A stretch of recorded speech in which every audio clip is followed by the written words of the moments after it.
नमस्कार, मैं डॉक्टर किरण कालिया संस्कृत ज्ञान मंजरी में आप सभी का हार्दिक स्वागत करता हूं। आज हमारा विषय रहेगा उपमालंकार का।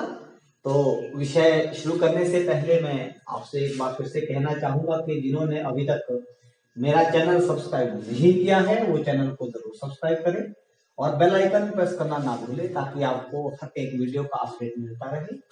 अगर आपको मेरी वीडियो अच्छी लगे तो इसको ज्यादा से ज्यादा शेयर कीजिएगा। आइए शुरू करते हैं उपमालंकार को।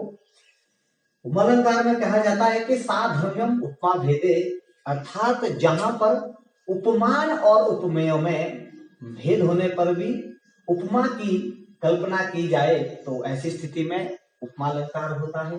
या आप इसको इस तरीके से भी कह सकते हैं कि उपमान और उपमेय में भेद होने पर भी उनमें गुण धर्म क्रिया आदि की समानता का वर्णन करना उपमालंकार कहलाता है।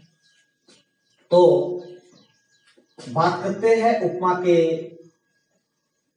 उदाहरण की, उसको समझने का हम प्रयास करेंगे कि जिस प्रकार से मुख कमलम एवं मुखम मनोज्ञम, जैसे कमलम एवं मुखम मनोज्ञम, तो यहां पर क्या है कि जो मुख है वह कमलम एवं कमल के समान है।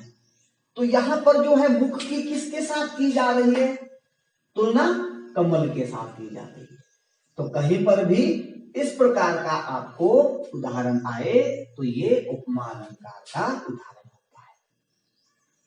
अब मैं आपको सारपूर्वक स्पष्टीकरण करवाऊंगा कि सबसे पहले जहां पर भी आपको एवं यथा, नोट कर लीजिएगा, यथा वो वा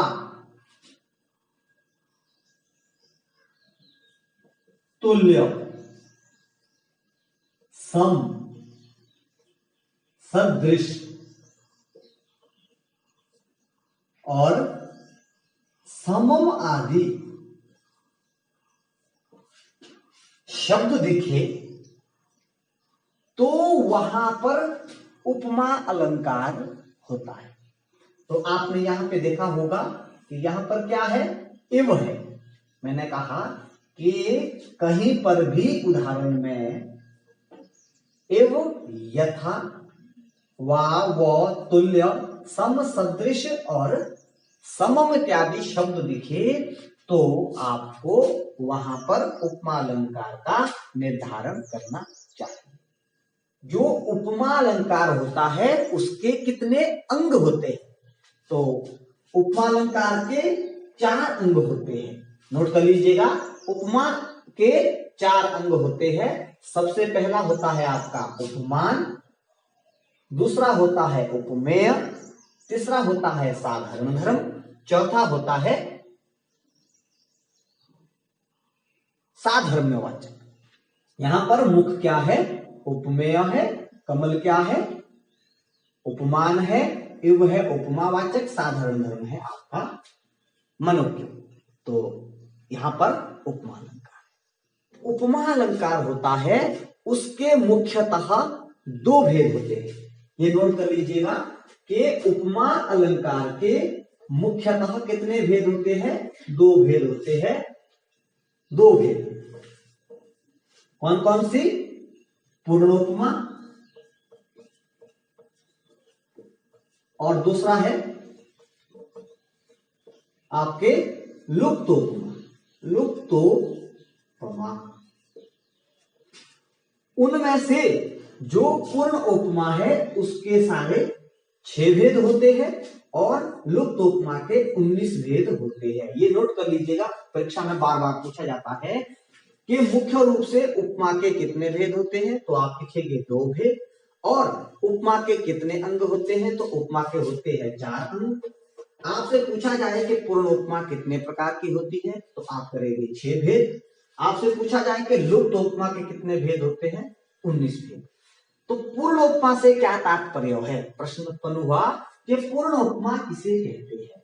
तो पूर्ण उपमा से तात्पर्य है जहां पर जो उपमा के 4 अंग कहे गए हैं वे चारों के चारों विराजमान हो, विद्यमान हो तो ऐसी स्थिति में पूर्ण उपमा अलंकार होता है। जैसे यहां पर देखो उपमेय भी है, उपमान भी है, उपमावाचक भी है और साधारण धर्म भी है। तो यहां पर क्या है? पूर्ण उपमा अलंकार है। इसी प्रकार से लुप्त उपमा किसे कहते हैं? जब भी उपमान, उपमेय, साधारण धर्म और उपमावाचक इन चारों शब्दों में से या इन चारों अंगों में से किसी भी एक का अभाव हो तो ऐसी स्थिति में लुप्त उपमा अलंकार होता है। तो नोट कर लीजिएगा, लुप्त उपमा में चारों अंगों में से किसी का अभाव होता है। तो ये आपके उपमा अलंकार था। उपमा अलंकार के दो भेद मुख्य थे। पूर्ण उपमा 6 प्रकार की थी, लुप्त उपमा 19 प्रकार की थी। फिर उसमें जो पूर्ण उपमा अलंकार है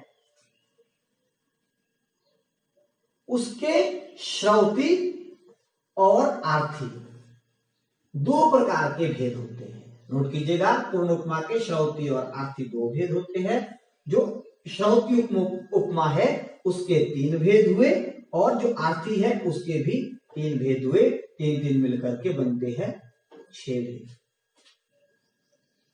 अब आपने नोट कर लीजिएगा, जहां पर भी आपसे थोड़ा गहराई से प्रश्न पूछा जाए कि यहां पर श्रौती उपमा है या आर्थी पूर्ण उपमा है, तो मैंने आपसे बताए थे अभी, जहां पर एवं, यथा, वा ये शब्द होंगे तो वहां पर होती है श्रौती पूर्ण उपमा।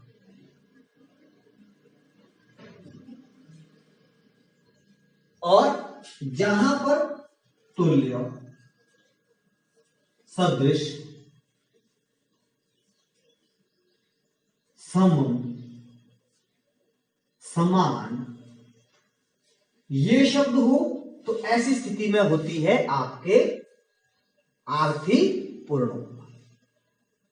तो आशा करता हूं आपको अच्छे से स्पष्टीकरण हो गया हो पूर्ण उपमा का, कि पूर्ण उपमा में कितने भेद है, किस प्रकार से है, कहां पर अगर आपको ज्यादा गहराई से पूछा जाए कि पूर्ण उपमा श्रौती पूर्ण उपमा होता है, कहां पर आर्थी पूर्ण उपमा होता है।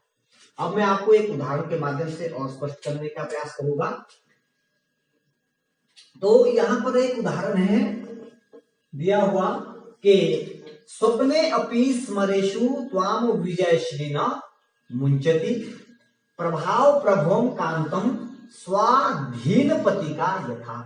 अर्थात इसमें कहते हैं कि हे राजन, समरेशु विजयश्री, बोलते हैं कि युद्ध में जो विजयश्री है वह त्वाम स्वप्ने अपि न मुंचति, वह स्वप्न में भी आपको नहीं छोड़ती है। नोट कर लीजिएगा, एक बार ध्यान से सुनिएगा कि हे राजन, युद्ध में जो आपकी विजयश्री है वह त्वाम आपको या तुम्हारे को स्वप्न में भी न मुंचती, नहीं छोड़ती है। कैसे? यथा, यथा जिस प्रकार से अपने पति से अनुराग करने वाली या अपने पति के प्रभाव के अधीन जो क्या है, कांता है, जो नायिका है, वह क्या करती है, उससे अनुराग करती है। स्वाधीन पति का, अपने पति से अनुराग करती है। उसी प्रकार से आपको विजयश्री भी स्वप्न में भी नहीं छोड़ती। तो यहां पर देखिए, यथा उपमावाचक शब्द है, नौ यहां पर साधारण धर्म है, साधारण धर्म है, और विजयश्री ये क्या है, उपमेय है, और स्वाधीन पति का ये क्या है, उपमान है। तो आशा करता हूं आपको उपमा अलंकार का स्पष्टीकरण अच्छे से हो गया हो। नमस्कार, धन्यवाद।